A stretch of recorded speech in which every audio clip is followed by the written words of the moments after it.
सप्तम श्रेणी छात्र छात्री मानक मोर YouTube channel Odisha high school classes तरफ समस्त को स्वागत शुभेच्छा शुभ सकाळ पिले माने आम गणित प्रकाश बही तृतीय अध्याय संख्यार मझिरे बिंदुर कमाल आम ऑलरेडी 5टी पार्ट आम चैनल रे अपलोड कर सारीचे। आज वीडियो रे 58 पेज रे थिबा 3.4 दशमिक संख्यार स्थानीय मान संपर्क में डिस्कसन करबा।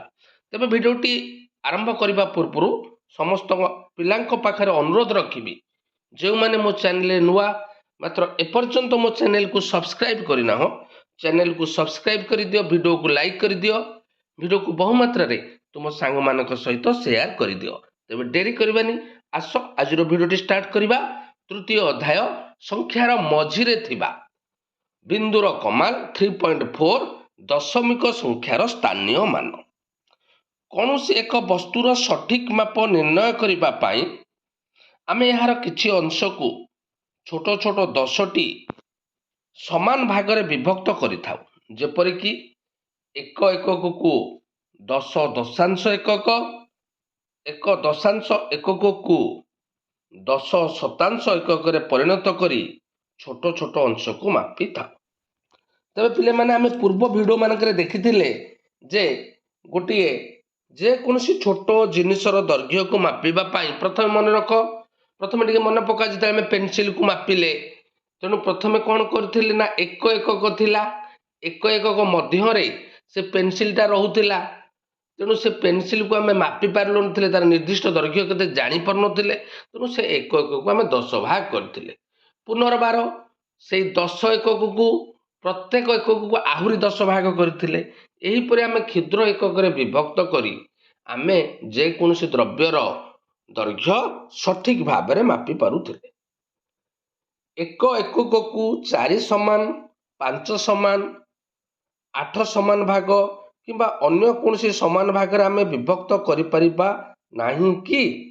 तबे एठी प्रश्न आसुची आमे आगु जो वीडियो रे आलोचना करिथिले प्रथमे एक एकक को 10 भाग करथिले अर्थात एक एकक इज इक्वल टू 10 दशांश। पुनर्बार से गोटे दशांश को 10 भाग करथिले अर्थात एक एकक इज इक्वल टू 100 शतांश।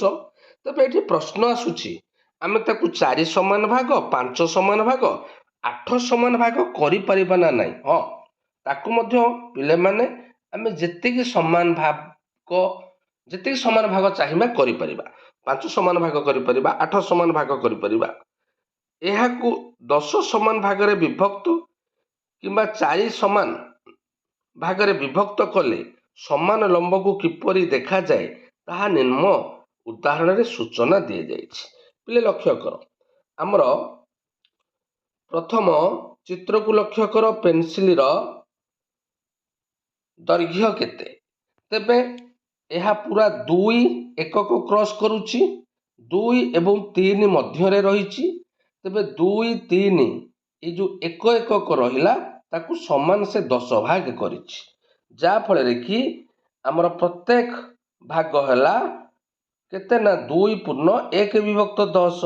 ता माने पेंसिल रो दैर्घ्य हमर एठी होची 2 पूर्ण 5 विभक्त 10 समान एक एकक को आमर 10 भाग रे विभक्त करा गला। बुझेला जेहेतु 10 भाग रे विभक्त करा जाइछि तेणु हर रे केते रहउछि पिले 10 रहउछि। क्लियर? वर्तमान लक्ष्य कर सही पेंसिल किंतु से जो 2 3 एकक थिला 2 3 मध्य रे जो रहिछि ताकू आमे 10 समान भाग करथिले, किंतु लक्ष्य कर वर्तमान द्वितीय चित्र को लक्ष्य कर ताकू समान केते भाग रे विभक्त करा जाइछि ना 1 2 3 4 समान 4 भाग रे विभक्त करा जाइछि। जदि 4 भाग रे विभक्त करा जाइछि प्रत्येक भाग केते हबो देख, जेहेतु 2 संपूर्ण भाव में क्रॉस करिछि 2 हैला एई प्रथम भागटा केते हबो देख एटा जेहेतु प्रथम भाग तेणु एटा हला 2 पूर्ण 1 विभक्त हर रे केते रहइबो ना जेतेटा भाग हेछि केतेटा भाग हेछि 4टा। एठी देखो समान केते भाग हेतिला ना 10टा तेणु हर रे केते रहइला ना 10। एठी समान केते भाग हेछि 4 भाग हेछि तेणु प्रथम ବିନ୍ଦୁଟି ରହିବ 2/1/4। ଦ୍ୱିତୀୟ ବିନ୍ଦୁଟି ଅର୍ଥାତ୍ ସେଇ ପେନ୍ସିଲର ଦୈର୍ଘ୍ୟ କେତେ ହବ ନା 2/2/4। ମନେ ରହିଲା। ତାପରଟା ହବ 2/3/4। ବୁଝିପାରିଲ ତ? ତା ମାନେ ଏଠାରେ ଆମେ ଏକ ଏକକକୁ ସମାନ 4 ଭାଗରେ ବିଭକ୍ତ କଲେ। ବୁଝିହେଲା ତ? ଯଦି ଆହୁରି ଠିକ ମାପା ଆବଶ୍ୟକ ହୁଏ ତେବେ ପ୍ରତ୍ୟେକ 1/4କୁ ପୁନର୍ବାର 4 ସମାନ ଭାଗରେ ବିଭକ୍ତ କରାଯାଇପାରିବ। ପ୍ରତ୍ୟେକ ଭାଗ ଏକ ଏକକର 1/16 ଅଂଶ। ଏହି 16 ଅଂଶ ମିଶି ଏକ ଏକକ ହେବ। ଦେଖ, ଯେତେବେଳେ ଆମେ 10 ଭାଗ କରୁଥିଲେ, ଯେମିତି ଆମେ କହୁଥିଲେ 10 ଭାଗ ମିଶିକି ଏକ ଏକକ ହବ। ପୁଣି ପ୍ରତ୍ୟେକ 10 ଭାଗକୁ ଆମେ ଆହୁରି 10 ଭାଗ କରୁଥିଲେ, 100 ଭାଗ ମିଶିକି ଏକ ଏକକ ହବ। ଅର୍ଥାତ୍ 100 ଶତାଂଶ ଇଜିକାଲ ଟୁ ଏକ ଏକକ, 10 ଦଶାଂଶ ଇଜିକାଲ ଟୁ ଏକ ଏକକ। ଠିକ ସେହିପରି ପୁନର୍ବାର ଦେଖ, ଆମେ ପ୍ରଥମେ ଏଇ ପେନ୍ସିଲକୁ ବା ଏଇ ଯୋଉ 2, 3 ମଧ୍ୟକୁ ଆମେ 4 ଭାଗରେ ବିଭକ୍ତ କଲେ। ବର୍ତ୍ତମାନ ସେ କହୁଛି ପ୍ରତ୍ୟେକ ଭାଗକୁ ଆଉ 4 ଭାଗ କରିବା। ଅର୍ଥାତ୍ 2/1/4କୁ 4 ଭାଗ କରିବା। ବୁଝିହେଲା? ଆଉ 2/1/4, 2/2/4କୁ 4 ଭାଗ କରିବା। ସେପରି ସବୁଟାକୁ ଯଦି ଆମେ 4 ଭାଗ କଲେ, ବର୍ତ୍ତମାନ ଦେଖ ପେନ୍ସିଲର ଦୈର୍ଘ୍ୟ କେତେ। ବୁଝିହେଲା? ତେବେ ପ୍ରତ୍ୟେକ ଭାଗ କେତେ ହବ ଚିନ୍ତା କର ପିଲେ। ଆମର ଆଗରୁ ଥିଲା କେତେ ନା 2/1/4। ବୁଝିହେଲା? ବର୍ତ୍ତମାନ ତାକୁ ଯୋଉ 4 ଭାଗ କଲେ, ଏଠି ଆମେ 3ଟା ଗାର ପକେଇବା। ତେବେ ପ୍ରଥମ ଗାରଟା କେତେ ହବ 1/16। ବୁଝିପାରିଲ ତ? ଯେହେତୁ ପୁରା ଏକକଟି କେତେ ଭାଗରେ ବିଭକ୍ତ ହେଲା ନା 16 ଭାଗରେ ବିଭକ୍ତ ହେଲା। ବୁଝିପାରୁଛ ନା ନାଇଁ? ତେଣୁ ଏଇଟା ଥିଲା 2/1/4। ପୁଣି ଯେହେତୁ ତାହାକୁ ଆମେ 16 ଭାଗ କଲେ, ତେଣୁ ଏଟା ହବ 2/1/4 1/16। ତେବେ ଲକ୍ଷ୍ୟ କର ପିଲେ, ଏଠାରେ ପେନ୍ସିଲର ଦୈର୍ଘ୍ୟ କେତେ ହବ ନା 2 ଆଚ୍ଛା, ଏଇଟା ହେଲା 2/3/4।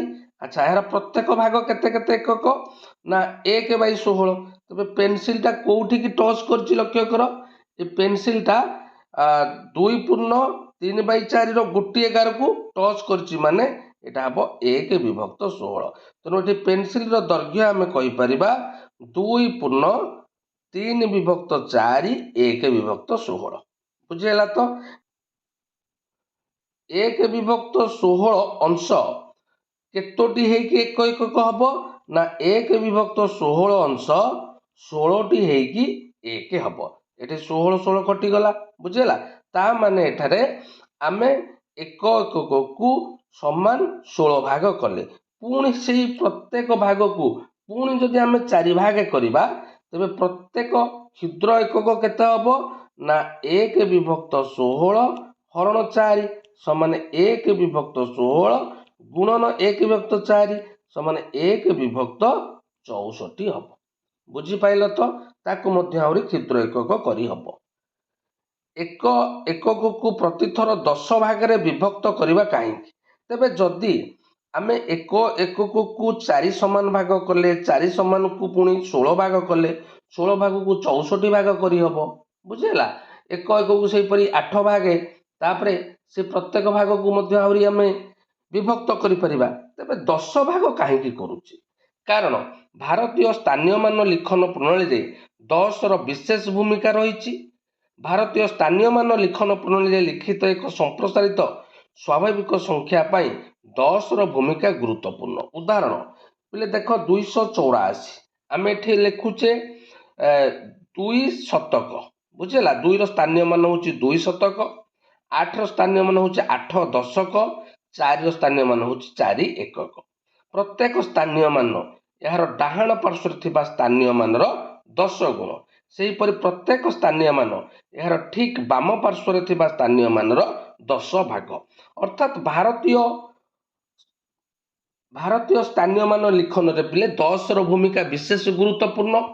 तेबे ये प्रश्न आसूची आम प्रत्येक एक को 10 भाग विभक्त कले कौन हम आमको हिसाब करने सुविधा हम ताकू 4 समान भाग कले सेटा 1 विभक्त 4 है पुणी ताकू 4 समान भाग कले 1 विभक्त 16 होची पुणी ताकू 4 समान भाग कले 1 विभक्त 64 होची पुणी ताकू 4 समान भाग कले ताकू हिसाब करवा टिके कष्टकर हम किंतु एमिति आम जति 10 समान भाग करुचे ताकू गुणिला बेले ताकू भाग कला बेले आमको बहुत सहज हम देख पिले एठी आम भारतीय स्थानीय प्रणाली अनुसार आमर देला कौन एक एकक एक बाम पट हूँ दशक स्थान तार बाम पट हूँ शतक ताप बाम पट हूँ 1000 स्थान ता बाम पट हूँ 10,000 स्थान प्रत्येक डाहाण एकक बाम एकक 10 गुण बुझेगा 1 ର 10 गुण केते ना 10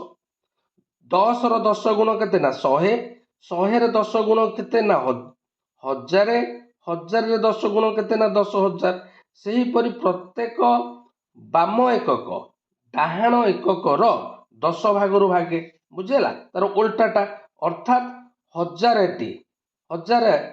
एकक 10,000 ର 10 भागरु भागे से परि 100 1000 ର 10 भागरु भागे 10 100 ର 10 भागरु भागे 1 10 ର 10 भागरु भागे जिते आम बाम रु डाहाण को जाऊे सेते बेले 10 गुणुचे जिते बेले डाहाण रु बाम को आसुचे 10 हरुचे बुझेला तो ये लिखाई पे देख 10टी 1 बुझेला 10टी 1 हेले 10 हम 10टी 10 हेले 100 हम 10टी 100 हेले 1000 हम सेपरी 10टी 1000 हेले 10,000 हम बुझेला तो पिले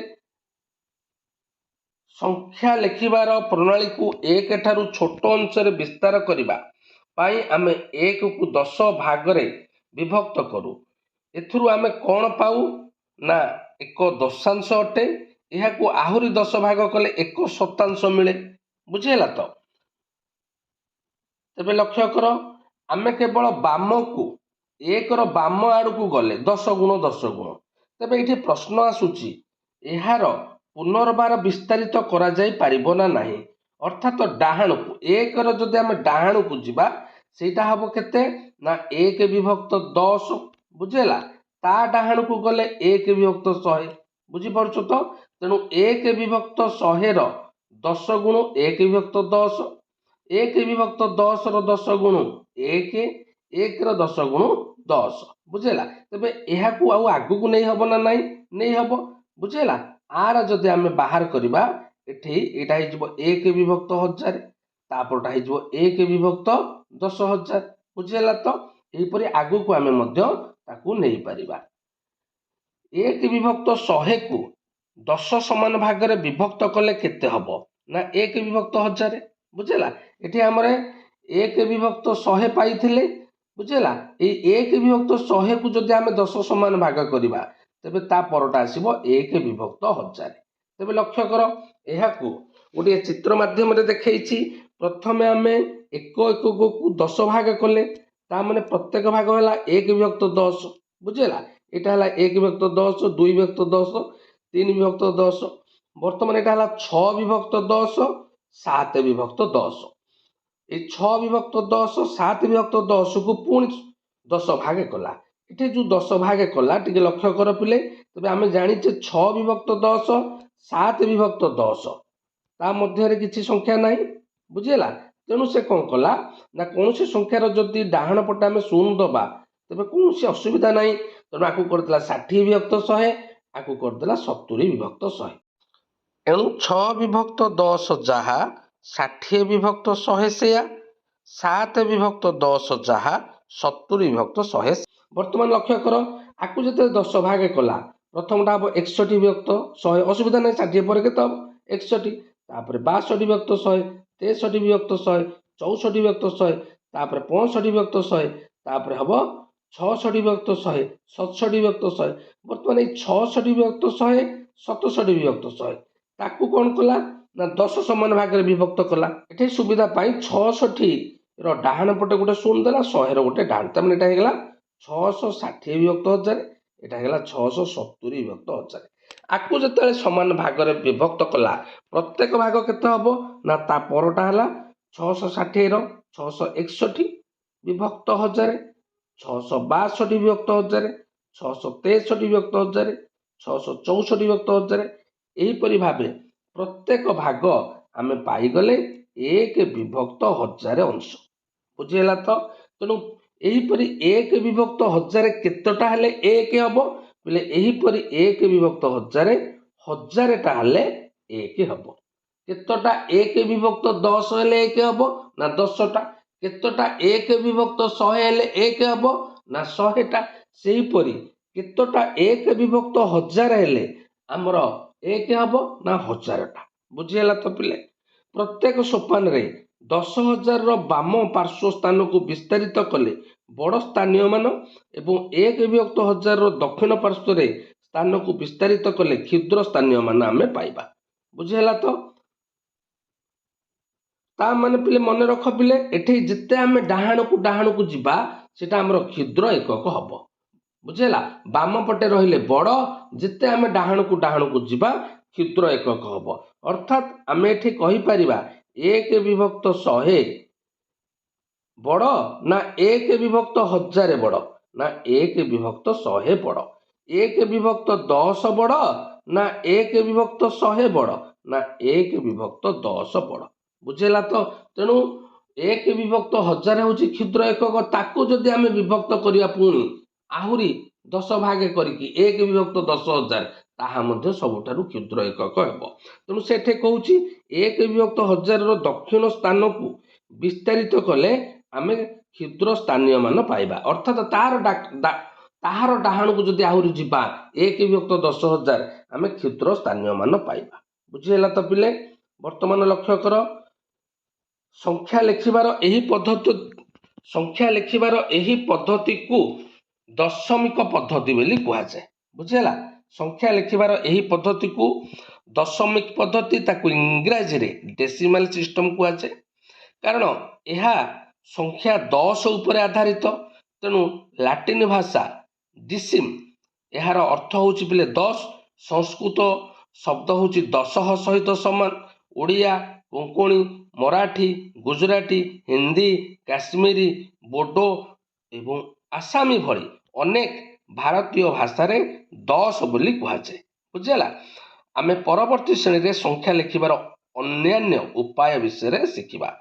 तबे पिले माने आमे एठी लक्ष्य कले बाम स्थानीय मानटी डाहाण स्थानीय मान ठारू 10 गुण अधिक एवं ता विपरीत क्रमे डाहाण स्थानीय मानटी बाम स्थानीय मान ठारू 10 भागरु भाग तेणु जेहेतु आमे एठारे 10 व्यवहार करूचे तेणु एही संख्या प्रणाली को दशमिक पद्धति कहा जाए एवं एहार लाटिन शब्द होची डिसिम जार अर्थ होची 10 एवं संस्कृत रे 10 बोली कहा जाए एवं से कहिची को भाषा रे मध्य 10 कहा जाउची ओडिया कोंकणी मराठी गुजराती हिंदी काश्मीर आसामी ए भाषा रे मध्य एहाकू 10 बोली कहा जाउची तेणु एहार नाम रहिची दशमिक पद्धति बुझेला। तो तबे पिले माने लक्ष्य कर केते गुडी प्रश्न अछि 5टी प्रश्न अछि ए प्रश्नर उत्तर करिबा केतोटी सहस्रांश हेले 1 हेबो बुझेला। तो आमेर मन रखिया पिले सहस्रांश माने कोन सहस्रांश माने अंश देइछि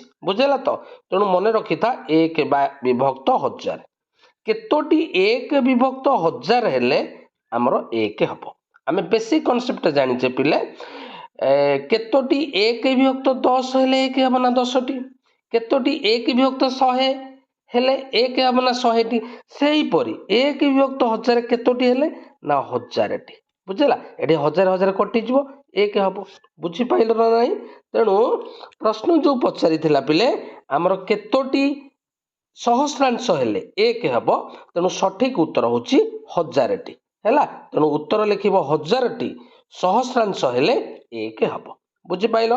परवर्ती प्रश्न को जीवा केतोटी सहस्रांश हेले 1 दशांश हेबो अर्थात सहस्रांश माने 1 विभक्त 1000 ये केतोटी हेले 1 दशांश हेबो माने 1 विभक्त 10 हेबो हर रे 10 रहिबो बुझेला। तो हर रे 10 रहिबो माने 1 विभक्त 1000 को केते रे गुणिले 1 विभक्त 10 हेबो लक्ष्य कर पिले 100 रे गुणिबा 100 रे गुणिले 0 जोड़े 0 को जोड़े 0 कटिगला आ केते रहिला 1 विभक्त 10 तेणु एठी आमे उत्तर पाइगले केतोटी सहस्रांश हेले एक दशांश हबो ना 100 टी बुझेला तो पिले 100 टी सहस्रांश हेले एक दशांश हेबो।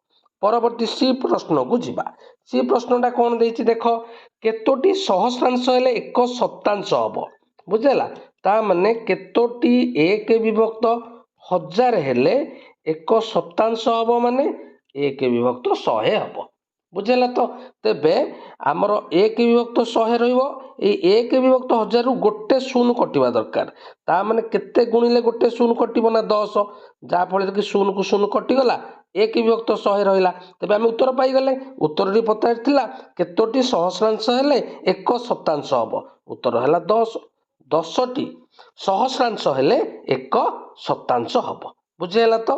नेक्स्ट क्वेश्चन डी केतोटी दशांश हेले 10 हबो पहिले दशांश माने कोन 1 विभक्त 10 केतोटी हेले हमर 10 हबो बुझी पाइलो तो तेणु करी हमर 10 पाइबा को हेले 1 विभक्त 10 को केते रे गुणिया पिले ना 100 रे जा फळे एठी गोटे शून्य को गोटे शून्य कटिगला आमे पाइले केते 10 तेणु करी एठी जो प्रश्न पचारिथिला केतोटी दशांश हेले 10 हेबो तेणु उत्तर हैला पिले 100 बुझेला 100 टी दशांश हेले 10 हबो। शेष प्रश्न को जीवा केतोटी शतांश हेले 10 हबो पिले शतांश माने कोन 1 विभक्त 100 केतोटी हेले 10 हबो ता माने हमर 10 पाइबा को हेले 1 विभक्त 100 को केते रे गुणिबा पिले ना 1000 रे गुणिले जोड़े शून्य को जोड़े शून्य कटिगला आउ केते रहिला 10 रहिला तेणु आमे उत्तर पाई गले केतोटी शतांश हेले 10 हबो ना 1000 टी बुझेला तो 1000 टी शतांश हेले 10 हबो। आस संख्या को संकेत रे चिन्हाइबा पढ़िबा लेखिबा आमे संख्या गुडी को एक निर्दिष्ट उपाय रे लिखि थाउ जेपरि कि 4 गुणन 100 प्लस 5 गुणन 10 प्लस 6 गुणन 1 ए संख्याटी लेखिबा परिवर्ते आमे 456 लिखि था बुझेला कारण 4 रो स्थानीय मान 400 तेणु आमे लिखुचे केते ना 4 टाको विस्तारित रूप रे 4 गुणन 100 बुझेला तेणु करी एठार आमे कोन करूचे 100 10 और 1 को आमे ओमिट कर दोचे तबे एठू रहला 4 एठी रहला 5 एठी रहला 6 तेणु संख्याटी हैला 456 सेही परी एक दशांश एक शतांश को बाद दे लिखि परिबा कि आमे एठी 100 को बाद दे देले 10 को बाद दे देले 1 को बाद दे देले से परी जते बेले दशांश शतांश आसीबो ताको आमे बाद दे परिबा कि देखो पिले 4 पूर्ण 2 विभक्त 10 को आमे 42 भाव रे अर्थात 2 गुणन 1 विभक्त 10 रे 1 बाई 10 को बाद दे लिखि परिबा कि ना पिले आमे एपरि लिखि परिबा नाही जदि हो तेबे आमे किपरि जानिबु जे 42 रो अर्थ हेउची 4 10 2 एकक किंबा 4 1 2 दशांश बुझेला पिले पिले माने लक्ष्य करो जेते बेले आमे ए संख्याटा को लिखिले 456 सेते बेले आमे 100 10 1 को बाद देले तेबे जेते बेले आमे दशांश शतांश लिखुचे गोटे उदाहरण देइछि 4 पूर्ण 2 विभक्त 10 तामने एठी लिखिबा 4 गुणन 1 प्लस 2 गुणन 1 विभक्त 10 बुझेला तेबे एठारे आमे जेमति पूर्वरु आमे देखिथिले 100 10 1 को बाद देले एठी सेमति आमे 1 विभक्त 10 को बाद देकी लिखि परिबा कि देखो पिले जदि 1 विभक्त 10 को बाद दउचे तेबे संख्याटी हे जाउची हमर 42 संख्याटी हे जाउची 42 किंतु संख्याटी केते अछि 4 पूर्ण 2 विभक्त 10 तेणु करी एठारे आमे 1 विभक्त 10 को बाद करि परिबा नाही ए 1 विभक्त 10 थिबारु एहा जणा पडुची जे हमर 4 एकक एवं 2 दशांश बुझेला तो तेणु एठारे 1 विभक्त 10 को आमे बाद करि परिबा नाही सेही परी 705 रो अर्थ होची 700 0 10 5 1 7 10 0 1 5 ଦଶାଂଶ 7 1 0 ଦଶାଂଶ 5 ଶତାଂଶ। ଯେହେତୁ ଏଗୁଡ଼ିକ ଭିନ୍ନ ଭିନ୍ନ ପରିମାଣ ଅଟେ, ତେଣୁ ଆମକୁ ସେଗୁଡ଼ିକୁ ଲେଖିବା ପାଇଁ ଏକ ସ୍ୱତନ୍ତ୍ର ଉପାୟ ଅବଲମ୍ବନ କରିବା ଆବଶ୍ୟକ। ସ୍ଥାନୀୟ ମାନ ଚିହ୍ନଟ ବା ଜାଣିବା ପାଇଁ ପୂର୍ଣ୍ଣ ସଂଖ୍ୟାର ଶେଷରେ ଏକ ଭଗ୍ନ ସଂଖ୍ୟା ଆରମ୍ଭ ହେଉଥିବା ସ୍ଥାନରେ ଆମେ ଏକ ବିନ୍ଦୁ ଚିହ୍ନକୁ ବିଭାଜକ ଭାବରେ ବ୍ୟବହାର କରୁ, ଯାହାକୁ ଆମେ ଦଶମିକ ବିନ୍ଦୁ ବୋଲି କହୁଛେ। ବୁଝିହେଲା ତ? ତେଣୁ ଏଠାରେ ଏହାର ମାନ ସବୁ ଅଲଗା। ବୁଝିପାରୁଛ ନା ନାହିଁ? ଆମେ ଏଠି 705ର ଅର୍ଥ 700 ପ୍ଲସ୍ 0 ପ୍ଲସ୍ 5, ଏଇଟା ଯୋଉଟା ଏଇଟା 70 ପ୍ଲସ୍ 0 5 ଦଶାଂଶ, ଏହାର ମାନ ଅଲଗା, ଏହାର ମାନ ଅଲଗା। ବୁଝିହେଲା ତ? ସେଥିପାଇଁ ଆମେ କ'ଣ କରୁଛେ ନା ଆମର ପୂର୍ଣ୍ଣ ସଂଖ୍ୟା ପରେ ଯେତେବେଳେ ଭଗ୍ନାଂଶ ଆସୁଛି ସେତେବେଳେ ତାକୁ ଆମେ ଗୋଟିଏ ବିନ୍ଦୁ ଦ୍ୱାରା ଅଲଗା କରୁଛେ। ବୁଝିପାରୁଛ ତ? ତେଣୁ ଏହାକୁ ଦଶମିକ ବିନ୍ଦୁ ବୋଲି କୁହାଯାଏ। ତେଣୁ ଦେଖ, ଏଠି ଆମେ ଯେଉଁ ସଂଖ୍ୟାଟି ଆମେ ଲେଖିଲେ 705, ଏଠି ଦଶମିକ ବିନ୍ଦୁ ନାହିଁ, କିନ୍ତୁ ମନେ ରଖିଥା ଏହାର ଡାହାଣ ପଟେ ଯଦି ଆମେ ଦଶମିକ ଏଠି ବିନ୍ଦୁ ଦେଇକି ଏଠି ଲେଖିପାରିବା 0, 705.0। ବୁଝିଲା? ଯେହେତୁ ଦଶମିକ ପରେ କୌଣସି ଅଙ୍କ ରହୁନାହିଁ, ତେଣୁ କେବଳ ଆମେ ଲେଖୁଛେ 705। ବୁଝିପାରିଲ ତ? ତା ପରଟା ଯୋଉ ଦେଇଥିଲା ଆମର କ'ଣ ନା 7 10 0 1 5 ଦଶାଂଶ, ତାକୁ ଯଦି ଆମେ ଦଶମିକ ସଂଖ୍ୟାରେ ଲେଖିବା ଏଇଟା ହେବ 70.5। ସେପରି 7 1 5 ଶତାଂଶ ମାନେ 7.05। ବୁଝିହେଲା ତ? ଏଇ ସଂଖ୍ୟା ଗୁଡ଼ିକୁ ସ୍ଥାନୀୟ ମାନ ସାରଣୀରେ ସଜାଯାଇଛି। ତେବେ ଲକ୍ଷ୍ୟ କର ପିଲେ, ଆମର ଦଶମିକ ବିନ୍ଦୁ ରହିଲା। ହେଲା, ଦଶମିକ ବିନ୍ଦୁର ବାମରେ ରହୁଛି ଏକକ ଘର, ତାର ବାମରେ ରହୁଛି ଦଶକ ଘର, ତାର ବାମରେ ରହୁଛି ଶତକ ଘର, ଏବଂ ଦଶମିକ ବିନ୍ଦୁର ଡାହାଣ ପଟ ହଉଛି ଦଶାଂଶ, ତା ଡାହାଣ ପଟ ଶତାଂଶ, ତା ଡାହାଣ ପଟ ଆସିଲେ ସହସ୍ରାଂଶ ଆସିବ। ବୁଝିହେଲା ତ? ତେଣୁ 705ରେ 7ର ସ୍ଥାନୀୟ ମାନ ହେଲା 7 ଗୁଣନ 100, 0ର ସ୍ଥାନୀୟ ମାନ ହେଲା 0 ଗୁଣନ 10, 5ର ସ୍ଥାନୀୟ ମାନ ହେଲା 5 ଗୁଣନ 1। ଦଶମିକ ବିନ୍ଦୁ ପରେ ଆଉ ସଂଖ୍ୟା ନାହିଁ। ସେହିପରି 70.5, 70.5ରେ ଏଠି 7ଟା କୋଉ ସ୍ଥାନରେ ରହିଛି ନା ଦଶକ ସ୍ଥାନରେ। ତେଣୁ 7 × 10, 0ଟା ହେଲା 0 ଗୁଣନ 1, ଦଶମିକ ବିନ୍ଦୁ ପରେ ଗୋଟିଏ ଅଙ୍କ ରହିଛି 0.5, ତେଣୁ ଏଠି ରହିଲା 5 ଗୁଣନ 1 ବିଭକ୍ତ 10। ସେହିପରି 7.05, ତେଣୁ 7ଟା ଏକକ ଘରେ, ଦଶମିକର ବାମ ପଟ ହେଉଛି ଏକକ ଘର, ତେଣୁ ଏହାର ସ୍ଥାନୀୟ ମାନ ହେଲା 7 ଗୁଣନ 1, ଏବଂ ଏଠି 0ଟା ହେଉଛି ଦଶାଂଶ ଘରେ, ତେଣୁ 0 ଗୁଣନ 1 ବିଭକ୍ତ 10, ଏବଂ 5ଟା ରହୁଛି ଶତାଂଶ ଘରେ, 5 ଗୁଣନ 1 ବିଭକ୍ତ 100। ବୁଝିହେଲା ତ? ତେବେ ଏଠି ଯଦି ଆମେ ଲକ୍ଷ୍ୟ କରିବା, ତେବେ ଆମର ଯୋଉ ସ୍ଥାନୀୟ ମାନ ଗୁଡ଼ାକ ଏଲୋ ହେଇଛି, ପିଲେ ଲକ୍ଷ୍ୟ କର, ଏଇଟା ଏକକ, ଏଇଟା ଦଶକ, ଏସବୁ 10 ଗୁଣ, ଏଇଟା ହେବ 10 ଗୁଣିଲେ 100, ଏଇଟା 1000, ଏଇଟା 10,000। ଏପଟକୁ ଯଦି ଆମେ ଯିବା, ଯୋଉଟା ଗ୍ରୀନ୍ ହେଇଛି, ଏଇଟା ହେବ 1 ଦଶାଂଶ, ଏଇଟା ହେବ 1 ଶତାଂଶ, ଏଇଟା 1 ସହସ୍ରାଂଶ। ବୁଝିହେଲା? ତେଣୁ ଦଶମିକର ଡାହାଣ ପଟେ ଏଇଟା ହେଉଛି ଭଗ୍ନ ସଂଖ୍ୟା, ଦଶମିକର ବାମ ପଟ ହେଉଛି ଆମର ଗଣନ ସଂଖ୍ୟା ବା ପୂର୍ଣ୍ଣ ସଂଖ୍ୟା।